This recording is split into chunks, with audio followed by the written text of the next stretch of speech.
Hello everyone. आज हम बात करेंगे ऑपरेटिंग लीवरेज की। लीवरेज क्या होता है, कौन कौन से टाइप्स होते हैं, क्या फॉर्मली यूज किए जाते हैं, ये हम ऑलरेडी प्रीवियस वीडियो में कवर कर चुके हैं। उस वीडियो का लिंक मैंने डिस्क्रिप्शन में दे दिया है। चलिए शुरू करते हैं एक हाइपोथेटिकल एग्जाम्पल से। एग्जाम्पल की हेल्प से हम कोशिश करेंगे जानने की कि ऑपरेटिंग लीवरेज क्या होता है और इसे कैसे कैलकुलेट किया जाता है। सबसे पहले इंफॉर्मेशन हमें दी है सेल्स प्राइस पर यूनिट। एक यूनिट को बेचने की सेल प्राइस है 10 rupees. Variable cost ₹5 per unit. एक यूनिट की वेरिएबल कॉस्ट है 5 rupees. Fix cost ₹5000। Fix cost total amount में आपको दी है। Sales volume 1000 units, 2000 units, 3000 units. Means 3 sales volume आपको दी है और इन तीनों सेल्स वॉल्यूम पे आपको EBIT कैलकुलेट करना होगा। बिकॉज ऑपरेटिंग लीवरेज में हम सेल्स और EBIT के बीच की रिलेशनशिप को डिटरमाइन करते हैं, राइट? तो हम स्टेटमेंट शुरू करते हैं। EBIT for various cells levels means अलग अलग सेल्स करने पे EBIT कितनी आएगी। तो सबसे पहले 1000 यूनिट से शुरू करते हैं। हमें पहली इंफॉर्मेशन सेल्स चाहिए होती है। सेल्स रेवेन्यू कैसे कैलकुलेट करेंगे? यूनिट है आपके पास 1000 यूनिट और हर यूनिट की सेल प्राइस है 10 रुपीज। तो आप 1000 मल्टीप्लाइड बाई 10 करेंगे तो आपके पास आएगा 10,000। बिल्कुल ऐसे जैसे एक पेन अगर 10 रुपीज का है तो 5 पेन कितने के होंगे? 5 इंटू 10। ऐसे ही 1000 यूनिट्स हैं और हर एक यूनिट को हम सेल कर रहे हैं 10 रुपीज पे। तो 1000 मल्टीप्लाइड बाई 10 तो हमारे पास आएगा 10,000, मतलब टोटल अमाउंट ऑफ सेल आ गई है। फिर हमें चाहिए वेरिएबल कॉस्ट। एक यूनिट की 5 रुपीज दी है तो इसे भी आप सेम जैसे हमने सेल्स कैलकुलेट की थी वैसे ही कैलकुलेट करेंगे। 1000 मल्टीप्लाइड बाई 5 तो वेरिएबल कॉस्ट आ गई 5000। अब आप सेल्स में से वेरिएबल कॉस्ट माइनस करेंगे। दैट मीन्स 10,000 में से जब आपने 5,000 माइनस किया तो आपके पास 5,000 बचा। ये आया आपको कंट्रीब्यूशन। कंट्रीब्यूशन में से फिक्स कॉस्ट माइनस की जाती है। तो फिक्स कॉस्ट कितनी दी है आपको क्वेश्चन में? 5,000 रुपीज। तो कंट्रीब्यूशन 5,000 का माइनस फिक्स कॉस्ट 5,000 की तो EBIT आया 0। 0 मतलब नील, हमारे पास कुछ नहीं बचा है। EBIT earning before interest and tax. ऐसे ही 1000 यूनिट्स पे निकाल लिया। अब 2000 यूनिट्स पे निकालते हैं। सेल्स कैलकुलेट करेंगे सबसे पहले। सीक्वेंस वही रहेगा आपका। तो 2000 यूनिट्स पे कैसे सेल्स निकलेगी? 2000 इंटू 10 तो सेल्स आएगी 20,000 की। फिर वेरिएबल कॉस्ट निकालेंगे 2000 इंटू 5 तो वेरिएबल कॉस्ट आएगी 10,000 की। अब 20,000 में से 10,000 माइनस करेंगे तो 10,000 का कंट्रीब्यूशन आएगा। कंट्रीब्यूशन में से 5,000 की फिक्स कॉस्ट माइनस करेंगे तो 5,000 की EBIT आएगी। ऐसे ही आपको 3000 यूनिट्स के लिए भी कैलकुलेट करना है जहां आपकी EBIT 10,000 आएगी। अब हम देखते हैं कि फॉर सपोज आपने 2000 यूनिट्स आप करेंटली जिस पे वर्क कर रहे थे, अब 2000 यूनिट सेल करके आपने EBIT जो आपका आया वो 5000 आया। क्या होगा अगर 2000 यूनिट्स की जगह आप 1000 यूनिट सेल करें, या फिर क्या होगा जब आप 2000 यूनिट्स की जगह 3000 यूनिट सेल करें? तो हमें देखना पड़ेगा क्या चेंज आ रहा है। तो सबसे पहले हम निकालते हैं परसेंटेज चेंज इन सेल्स। जब भी आप परसेंटेज चेंज निकालते हैं तो आप फॉर्मूला यूज करते हैं new value minus base value. Base value मतलब जो एग्जिस्टिंग सिचुएशन है उस पे वो वैल्यू कितनी है, divided by base value into 100। तो चलिए देखते हैं percentage change in sales 1000 units के केस पे। बिकॉज आप सेल्स का परसेंटेज चेंज निकाल रहे हैं तो आप सेल्स के फिगर्स को देखेंगे। तो न्यू वैल्यू मीन्स 2000 यूनिट से जब आप 1000 यूनिट पे मूव करेंगे तो आपकी सेल कितनी है 10,000, नई सेल कितनी है 10,000 माइनस बेस वैल्यू, पुरानी सेल कितनी है 20,000 अपॉन बेस वैल्यू। तो बेस वैल्यू मतलब एग्जिस्टिंग में कितनी सेल्स है 20,000 इंटू 100। जब आप इसको सॉल्व करेंगे तो आपके पास आएगा -50%। इतना समझ में आया? फिर हम क्या करेंगे, 2000 से 3000 यूनिट सेल करेंगे तो क्या होगा, कितनी चेंज होगा सेल्स पे। तो बिल्कुल उसी फॉर्मूले में रखेंगे न्यू वैल्यू। न्यू वैल्यू मतलब 3000 यूनिट्स पे सेल कितनी है नई 30,000 minus base value. Base value की कितनी रहेगी sales 20,000 upon base value 20,000 into 100। तो जब आप इसको सॉल्व करेंगे तो आएगा +50%। ऐसे ही दूसरी चीज हम कैलकुलेट करेंगे कि ईबीआईटी में कितना चेंज हुआ। तो परसेंटेज चेंज इन ईबीआईटी, इस केस में भी जो आपकी बेस वैल्यू या एग्जिस्टिंग सिचुएशन रहेगी वो 2000 यूनिट्स की रहेगी, बिकॉज क्वेश्चन में हमने ऐसा लिया है कि 2000 यूनिट्स हम करेंटली सेल कर रहे हैं। तो फिर उसी फॉर्मूले में रखिए new value minus base value. तो अब आपको ईबीआईटी के फिगर्स देखने हैं। न्यू वैल्यू जब आप 2000 यूनिट से 1000 यूनिट्स पे आते हैं तो न्यू ईबीआईटी कितनी है 0 माइनस बेस की ईबीआईटी कितनी है 5000 डिवाइडेड बाय 5000। जब आप इसको सॉल्व करेंगे तो आपके पास आंसर आएगा माइनस का 100%।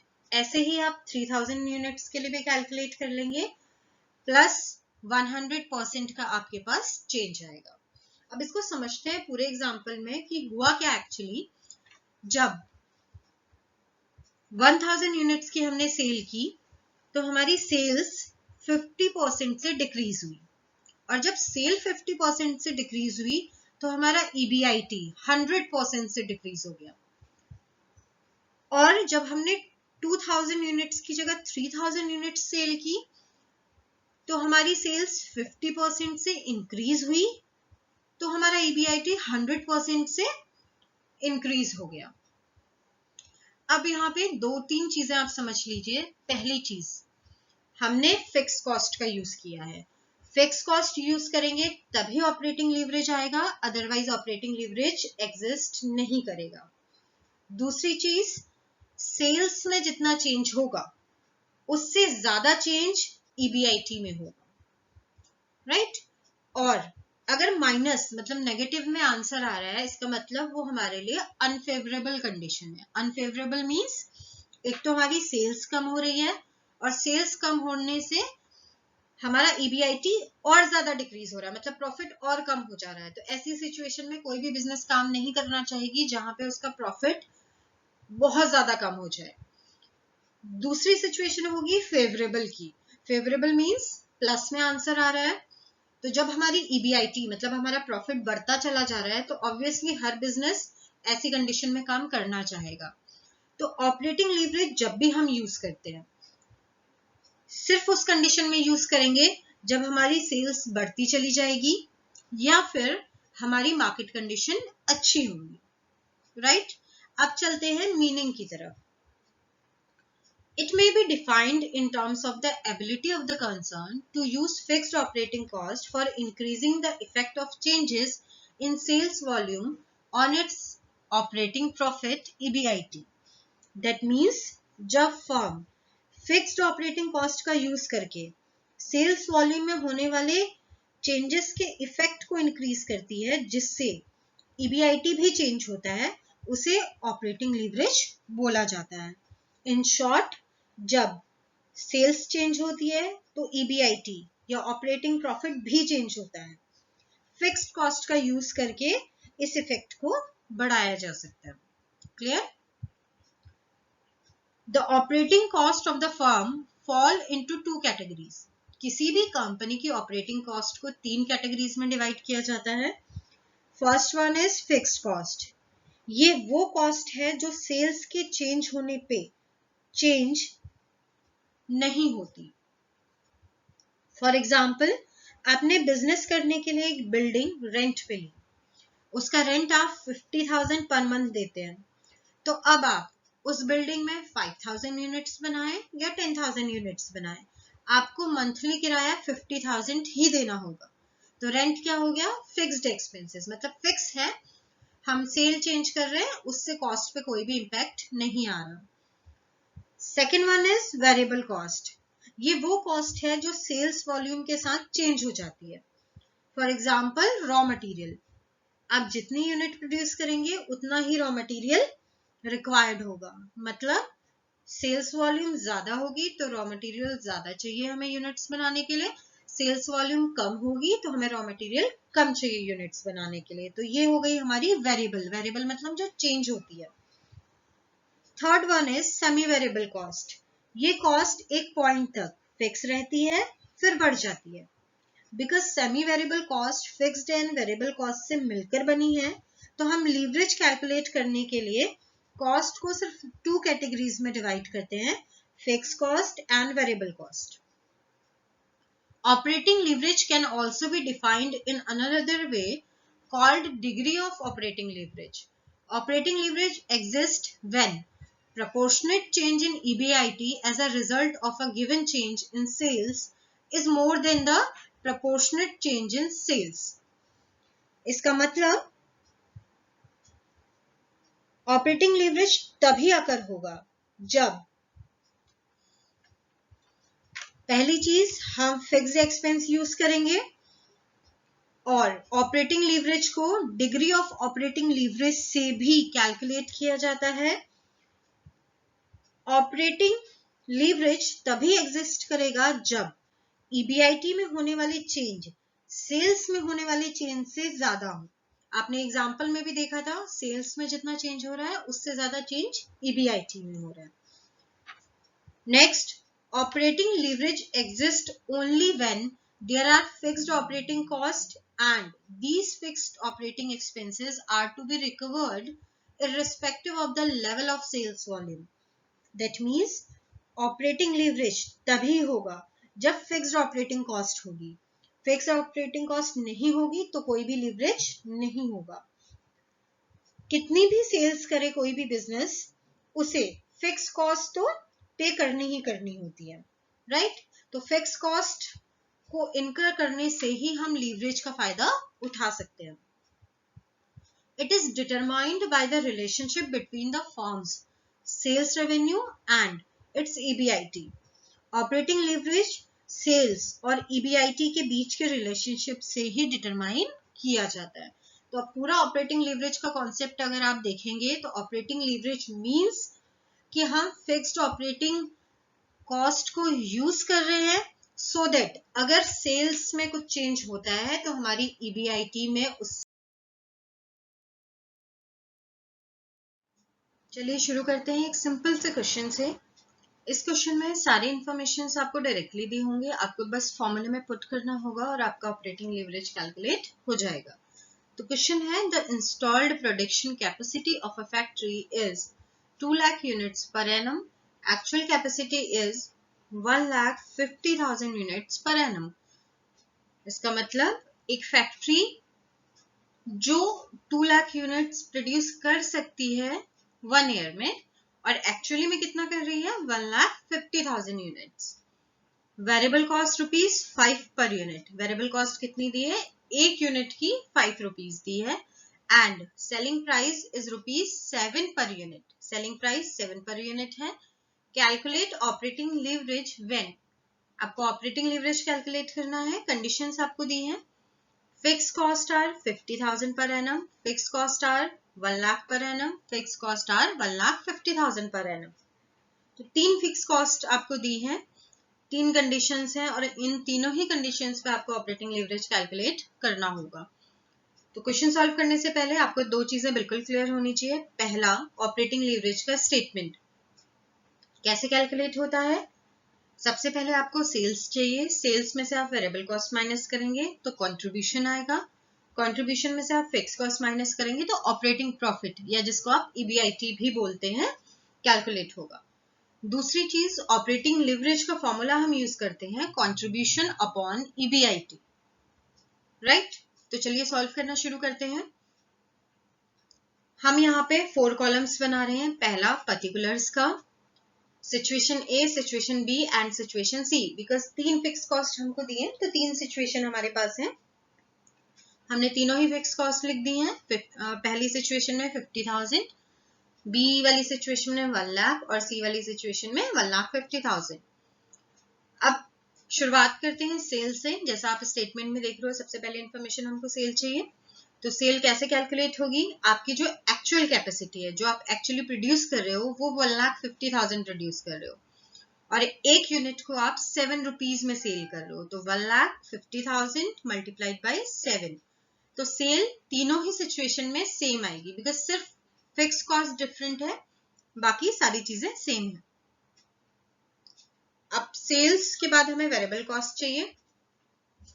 तो वेरिएबल कॉस्ट कैसे कैलकुलेट होगी? यहाँ पे भी जो यूनिट्स रहेंगे आपके पास वो 1,50,000 की है, इनटू वेरिएबल कॉस्ट एक की आपको 5 दी थी, तो आप 5 से मल्टीप्लाई करेंगे तो आपके पास आएगा 7,50,000।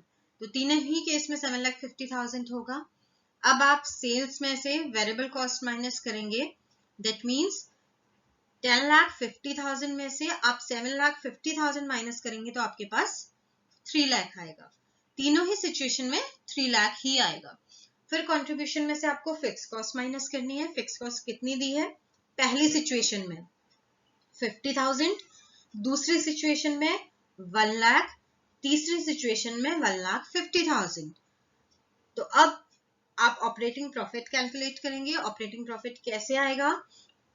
सिचुएशन ए में देखिए, कंट्रीब्यूशन आपके पास 3 लाख का है, आपने माइनस किया 50,000 की फिक्स कॉस्ट, तो EBIT आया 2,50,000। ऐसे ही सिचुएशन बी में आपके पास कंट्रीब्यूशन है 3 लाख और आपने फिक्स कॉस्ट माइनस की 1 लाख की, तो आपके पास आया 2 लाख। सिचुएशन सी में आपके पास कंट्रीब्यूशन है 3 लाख और आपने माइनस किया फिक्स कॉस्ट 1,50,000, तो आपके पास रह गया 1,50,000। तो अब जब EBIT कैलकुलेट हो गई है, आप फॉर्मूले में रख दीजिए। फॉर्मूला क्या होता है? Operating leverage equals to contribution upon EBIT। Situation A में कंट्रीब्यूशन है 3 लाख डिवाइडेड बाय EBIT कितनी है? 2,50,000, तो आंसर आएगा 1.2। ऐसे ही सिचुएशन बी में कंट्रीब्यूशन है 3 लाख डिवाइडेड बाय EBIT कितनी है? 2 लाख, तो आंसर आएगा 1.5। सिचुएशन सी में कंट्रीब्यूशन है 3 लाख डिवाइडेड बाय EBIT है 1,50,000, तो आंसर आएगा 2। अब आप इससे इंटरप्रिटेशन या रिजल्ट क्या निकालेंगे? सिचुएशन सी सबसे ज्यादा रिस्की है, बिकॉज सबसे ज्यादा ऑपरेटिंग लीवरेज किसका है? सिचुएशन सी का। और आप नॉर्मली भी देखेंगे तो फिक्स कॉस्ट सबसे ज्यादा कहाँ यूज हो रही है? सिचुएशन सी में। फिक्स कॉस्ट ज्यादा है तो ऑपरेटिंग लीवरेज भी ज्यादा होगा।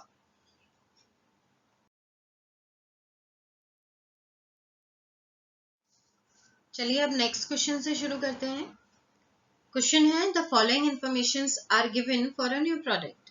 कुछ इंफॉर्मेशंस दी गई है नए प्रोडक्ट के लिए। सबसे पहले information, break even point 10,000 units. Break even point वो पॉइंट होता है जहां पे ना प्रॉफिट होता है ना लॉस होता है। दैट मीन्स जब हम 10,000 यूनिट सेल करेंगे तो उस केस में ना हमें प्रॉफिट हो रहा होगा ना हमें लॉस हो रहा होगा। Second information, variable cost 50 per unit, मतलब एक यूनिट की वेरिएबल कॉस्ट 50 रुपीज है। Third information, fix cost rupees 1 lakh. Total amount दिया है फिक्स कॉस्ट का 1 lakh rupees. Calculate operating leverage from the above information for 12,000 and 14,000 units. अब आपको ऑपरेटिंग लीवरेज निकालना है जब आप 12,000 यूनिट सेल कर रहे हो या फिर 14,000 यूनिट्स सेल कर रहे हो। तो दो सिचुएशंस आपको दे दी। इस क्वेश्चन को सॉल्व करने से पहले हमें दो चीजें क्लियर होनी चाहिए। पहला, statement for operating leverage. Statement क्या होता है कि हम किस सीक्वेंस में ऑपरेटिंग लीवरेज कैलकुलेट करते हैं।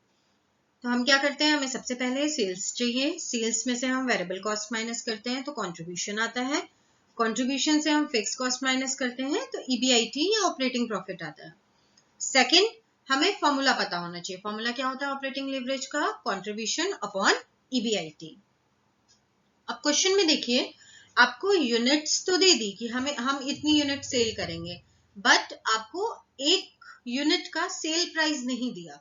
तो आप सेल्स कैसे कैलकुलेट करोगे कि कितने टोटल अमाउंट की हमने सेल की है? तो हम क्या करेंगे, हम सबसे पहले selling price per unit calculate करेंगे, तभी तो हम बता पाएंगे कि टोटल अमाउंट की हमने कितनी सेल की है। तो फॉर्मूले में रखते हैं, जब ब्रेक इवन पॉइंट यूनिट्स में दिया होता है तो फॉर्मूला यूज करते हैं fix cost upon selling price minus variable cost. तो ब्रेक इवन पॉइंट यूनिट्स में कितना दिया है, 10,000 इक्वल्स टू फिक्स कॉस्ट कितनी है, 1 lakh divided by selling price तो हमें कैलकुलेट करना है तो हमने एज इट इज लिख दिया, minus variable cost. Variable cost question में कितनी है, 50 पर यूनिट, तो हमने 50 रुपीज लिख दिया।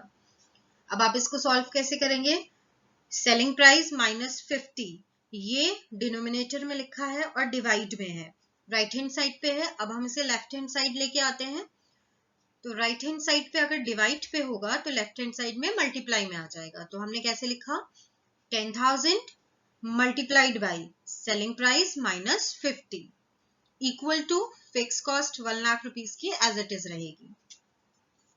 अब सॉल्व करना शुरू कीजिए। पहले आप 10,000 को सेलिंग प्राइस से मल्टीप्लाई करेंगे, बिकॉज एक आपके पास फिगर में है और दूसरा आपके पास वर्ड्स में है, तो आप इसको मल्टीप्लाई तो कर नहीं सकते, तो आपने सिर्फ लिख दिया 10,000 selling price minus 10,000 multiplied by 50, इसको आप मल्टीप्लाई कर सकते हैं तो आपके पास आंसर कितना आएगा, 5 lakh equal to 1 lakh as it is रहेगा। अब 10,000 सेलिंग प्राइस आपने एज इट इज लिखा और जो 5 लाख माइनस में था वो राइट हैंड में जाके प्लस में हो जाएगा, तो 1 लाख प्लस 5 लाख, फिर again 10,000 selling price equal to 5 lakh plus 1 lakh करके आपके पास 6 लाख आया।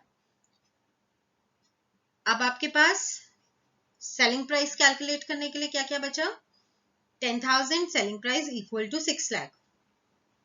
फिर हम क्या करेंगे, 10,000 को हम राइट हैंड साइड ले आएंगे, तो 6 लाख इधर, बिकॉज 10,000 मल्टीप्लाई में है तो राइट हैंड साइड जाके क्या हो जाएगा, डिवाइड में हो जाएगा, तो 6 लाख डिवाइडेड बाय 10,000, तो सेलिंग प्राइस कितनी आई, ₹60 पर यूनिट। ये पर यूनिट आएगी बिकॉज आप यूनिट्स में कैलकुलेट कर रहे हो, तो एक यूनिट को आप 60 रुपीज पे सेल कर रहे हो। तो चलिए शुरू करते हैं स्टेटमेंट बनाना। हमने सबसे पहले पर्टिकुलर का कॉलम बनाया, फिर हमने सिचुएशन ए ली। सिचुएशन ए क्या है, हम 12,000 यूनिट सेल कर रहे हैं। फिर हमने सिचुएशन बी ली, सिचुएशन बी में हम कितना सेल कर रहे हैं, 14,000 यूनिट सेल कर रहे हैं। सबसे पहले इंफॉर्मेशन हमको सेल्स चाहिए, सेल्स के लिए हमने सेलिंग प्राइस अभी कैलकुलेट किया 60 पर यूनिट, तो हमने लिख दिया sales at the rate 60 per unit. तो सिचुएशन ए की सेल आप कैसे कैलकुलेट करेंगे, 12,000 यूनिट्स इंटू 60, तो सेल आ जाएगी 7,20,000 की। ऐसे ही सिचुएशन बी में कैलकुलेट करेंगे, 14,000 यूनिट्स है मल्टीप्लाइड बाय 60, तो सेल आएगी 8,40,000 की।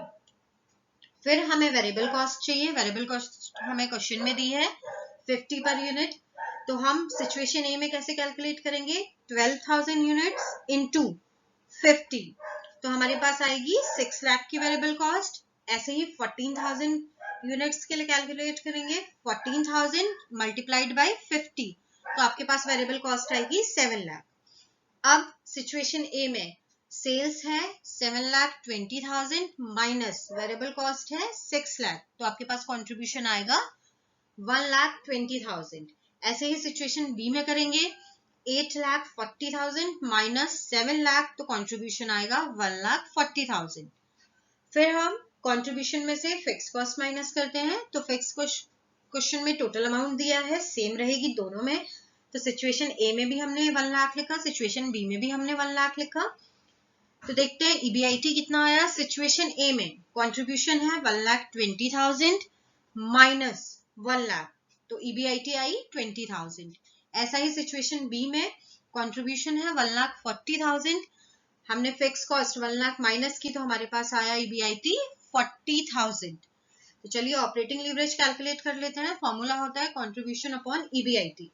सिचुएशन ए में कंट्रीब्यूशन है 1,20,000 का डिवाइडेड बाय ईबीआईटी है 20,000 की, तो ऑपरेटिंग लीवरेज आया 6। सिचुएशन बी में कंट्रीब्यूशन है 1,40,000 का डिवाइडेड बाय EBIT है 40,000 की, तो ऑपरेटिंग लीवरेज आया 3.5। तो इस पूरे क्वेश्चन में आपको सिर्फ एक ही चीज सीखनी थी कि अगर हमें सेलिंग प्राइस नहीं दिया हो तो हम उसको कैसे कैलकुलेट करेंगे। तो चलिए अब रिजल्ट देखते हैं। रिजल्ट क्या होगा? सिचुएशन ए हमारे लिए ज्यादा रिस्की होगी बिकॉज इसका ऑपरेटिंग लीवरेज ज्यादा है। ये वो केस होगा कि अगर हम 12,000 यूनिट सेल करते हैं और हमें प्रॉपर सेल्स का अमाउंट नहीं मिलेगा तो हम अपनी फिक्स कॉस्ट को रिकवर नहीं कर पाएंगे, इसलिए यहाँ पे ऑपरेटिंग लीवरेज आपका ज्यादा है।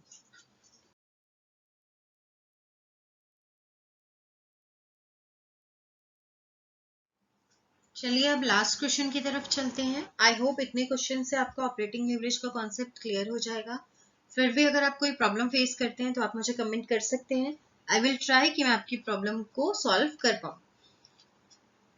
क्वेश्चन है, calculate the degree of operating leverage if a company sells 5,000 and 15,000 units on the basis of the following information. अब यहाँ पे अभी तक हम ऑपरेटिंग लीवरेज कैलकुलेट कर रहे थे, अब हमको degree of operating leverage calculate करना है। ये भी एक तरीका है ऑपरेटिंग लीवरेज कैलकुलेट करने का। और कंडीशंस आपको क्या दी हैं? अगर कंपनी 5,000 यूनिट सेल कर रही हो या कंपनी 15,000 यूनिट सेल कर रही हो तो डिग्री ऑफ ऑपरेटिंग लीवरेज क्या होगा। पहली इंफॉर्मेशन आपको दी है, सेल्स एट प्रेजेंट 10,000 यूनिट्स। जो करेंटली हम सेल कर रहे हैं वो कितने यूनिट्स की कर रहे हैं? 10,000 यूनिट्स की कर रहे हैं। सेलिंग प्राइस ₹50 पर यूनिट, हर एक यूनिट की सेल प्राइस 50 रुपीज है। वेरिएबल कॉस्ट ₹20 पर यूनिट, हर एक यूनिट की वेरिएबल कॉस्ट 20 रुपीज है। Fix cost 1 lakh, fix cost का टोटल अमाउंट दिया है हमें 1 लाख रुपीज। यहाँ पे अगेन हम जैसे पिछले क्वेश्चंस में कर रहे थे, सबसे पहले स्टेटमेंट देखेंगे कि कैसे कैलकुलेट होता है। सेल्स में से वेरिएबल कॉस्ट माइनस करते हैं तो कंट्रीब्यूशन आता है, कंट्रीब्यूशन में से फिक्स कॉस्ट माइनस करते हैं तो EBIT आती है। अब चलते हैं फॉर्मूले की तरफ। थोड़ा सा फॉर्मूला चेंज होता है। डिग्री ऑफ ऑपरेटिंग लीवरेज का फॉर्मूला होता है percentage change in EBIT upon percentage change in sales. तो अब स्टेटमेंट बनाते हैं। हम 4 कॉलम्स बनाएंगे। सबसे पहले पर्टिकुलर का कॉलम, फिर सिचुएशन ए में हम लेंगे 5,000 यूनिट्स, जो कि हमसे क्वेश्चन में पूछा गया है कि अगर हम 5,000 यूनिट सेल करते हैं तो डिग्री ऑफ ऑपरेटिंग लीवरेज क्या होगा। फिर सेकंड कॉलम हम लेंगे 10,000 यूनिट्स का। ये 10,000 यूनिट्स क्या है? जो हम करेंटली सेल कर रहे हैं, बिकॉज जब तक हमें एग्जिस्टिंग वाला नहीं पता होगा तो हम उसको कंपेयर नहीं कर पाएंगे जो हम फ्यूचर में करने जा रहे हैं उससे। सिचुएशन सी हम लेंगे 15,000 यूनिट्स। ये भी हमसे क्वेश्चन में पूछा गया है कि अगर आप 15,000 यूनिट सेल करेंगे तो डिग्री ऑफ ऑपरेटिंग लीवरेज क्या होगा। तो शुरू करते हैं। सबसे पहले इंफॉर्मेशन हमको सेल चाहिए। सेल आप कैसे कैलकुलेट करेंगे? सेल पहली सिचुएशन में यूनिट्स हैं 5,000 और सेलिंग प्राइस पर यूनिट 50 है, तो 5,000 यूनिट को मल्टीप्लाई करेंगे 50 से तो सेल आएगी 2,50,000 की। ऐसे ही सिचुएशन बी में करेंगे।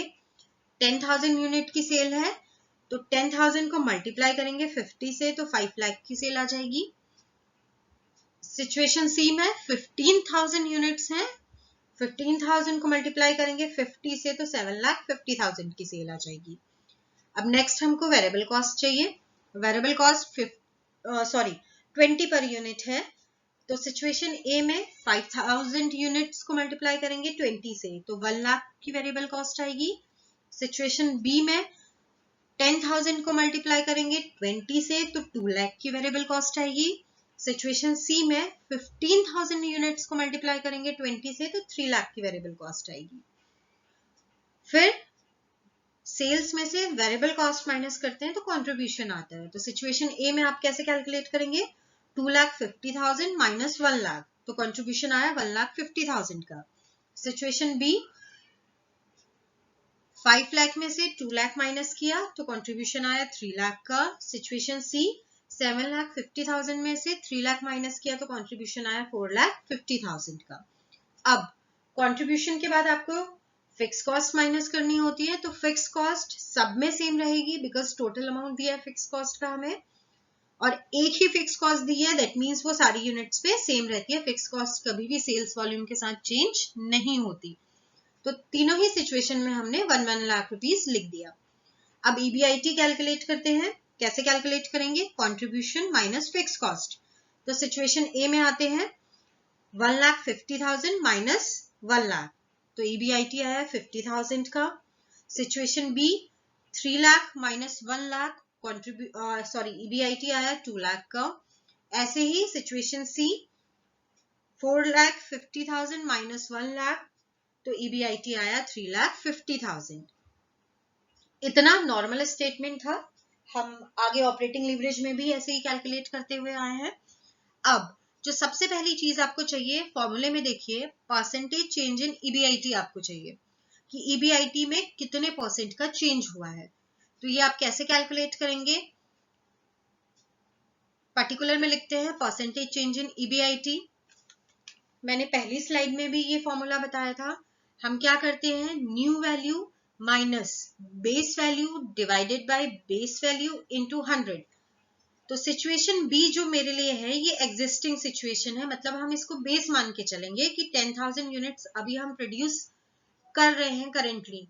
अगर 10,000 ना करके हम 5,000 करेंगे तो क्या होगा, राइट? तो हम कैसे लेंगे? बिकॉज EBIT में चेंज देखना है, तो नए वाले में मतलब 5,000 यूनिट्स में EBIT कितनी है? 50,000 की, माइनस बेस की EBIT कितनी है? 2 लाख। तो माइनस लिखा 2 लाख अपॉन बेस की EBIT 2 लाख इंटू 100। तो आंसर कैसे आएगा? आप 50,000 में से माइनस 2 लाख करेंगे तो माइनस का 1,50,000 आएगा। उसको आप डिवाइड करेंगे 2 लाख से into 100 equal to minus 75%। Minus में आंसर है, मतलब नेगेटिव हो रहा है, राइट? फिर ऐसे ही हम सिचुएशन सी के लिए कैलकुलेट करते हैं कि अगर हम 10,000 यूनिट्स ना सेल करके 15,000 यूनिट सेल करें तो EBIT में क्या डिफरेंस आएगा। तो न्यू वैल्यू लेते हैं। तो न्यू वैल्यू कौन सी होगी? सिचुएशन सी की। तो नई EBIT कितनी है? 3,50,000 माइनस बेस की EBIT कितनी है? 2 lakh divided by base value, तो 2 लाख है, इंटू 100। फिर फॉर्मूले में रखिए 3,50,000 माइनस 2 लाख करेंगे तो 1,50,000 आएगा अपॉन 2 लाख इंटू 100, ये आया प्लस का 75%, राइट? अब फॉर्मूले में हमें क्या चाहिए? Percentage change in sales. तो EBIT जैसे निकाला बिल्कुल वैसे ही हम percentage change in sales calculate करेंगे। सिचुएशन बी को हम एग्जिस्टिंग सिचुएशन लेके चलेंगे या बेस वैल्यू लेके चलेंगे। तो न्यू वैल्यू हमारे पास कितनी है? सेल्स की न्यू वैल्यू हमारे पास है 2,50,000 माइनस बेस वैल्यू कितनी है? 5 लाख सेल्स की डिवाइडेड बाय 5 लाख इंटू 100। तो सॉल्व कीजिए 2,50,000 माइनस 5 लाख, तो आपके पास माइनस का 2,50,000 आएगा upon 5 lakh as it is रहेगा इंटू 100। तो कितना आया? माइनस का 50%।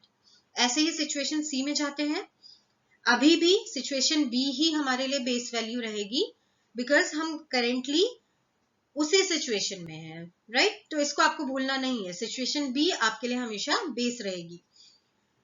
तो न्यू वैल्यू देखते हैं। नई सेल्स कितनी है? 7,50,000 की माइनस पुरानी वाली सेल्स या बेस वैल्यू कितनी थी? 5 लाख डिवाइडेड बाय आएगा 5 लाख इंटू 100। तो देखिए 7,50,000 माइनस 5 लाख करेंगे तो आपके पास बचेगा 2,50,000 डिवाइड में रहेगा 5 लाख इंटू 100, तो आएगा प्लस का 50%। अब हम इसे फॉर्मूले में रख देते हैं डिग्री ऑफ ऑपरेटिंग लिवरेज का, percentage change in EBIT upon percentage change in sales. तो दोनों ही चीजें आपने कैलकुलेट कर ली हैं अलग अलग, तो बस आपको फॉर्मूले में पुट करना है। परसेंटेज चेंज इन EBIT कितना आया? Minus 75% upon percentage change in sales कितना आया? माइनस 50%। तो 1.5 आएगा, पर ये माइनस का आएगा, नेगेटिव आंसर होगा, राइट? ऐसे ही सिचुएशन सी में कैलकुलेट करेंगे बिकॉज वैल्यूज सेम है, तो वही आएगा 1.5 प्लस का आंसर होगा। नेगेटिव मीन्स होता है अनफेवरेबल सिचुएशन, एक ऐसी सिचुएशन जहां पे हमारी EBIT डिक्रीज हो रही है, और प्लस में होता है मतलब फेवरेबल सिचुएशन है, हम लीवरेज यूज कर सकते हैं, हमें अच्छे रिटर्न होंगे, राइट? अब देखते हैं effects of operating leverage. Operating leverage effects the business rich which may be viewed as uncertainty to cover its fixed operating cost. Operating leverage हमेशा किसको इफेक्ट करता है? बिजनेस रिस्क को इफेक्ट करता है, बिकॉज जब हम अपने फिक्स कॉस्ट को पे नहीं कर पाते हैं तो ऑपरेटिंग लीवरेज एग्जिस्ट करता है। High operating leverage is good when revenues are rising. हमेशा ऑपरेटिंग लीवरेज ज्यादा आपको तभी रखना चाहिए जब आपकी सेल्स इंक्रीज हो रही हो, और ऑपरेटिंग लीवरेज आपके लिए ज्यादा घातक होगा जब आपकी जो सेल्स है वो डिक्रीज कर रही हो। तो हमेशा आपको ऑपरेटिंग लीवरेज तभी यूज करना चाहिए जब मार्केट कंडीशंस बहुत अच्छी हो या फिर आपकी सेल जो हो वो इंक्रीज करती चली जा रही हो। जैसा कि आपने इस क्वेश्चन में भी देखा, सबसे ज्यादा सेल आपकी सिचुएशन सी में है, तो आपको ऑपरेटिंग लीवरेज भी आपका पॉजिटिव में आया है, राइट? तो इस केस में आप ऑपरेटिंग लीवरेज यूज करेंगे तो आपके प्रॉफिट्स भी बढ़ते चले जाएंगे।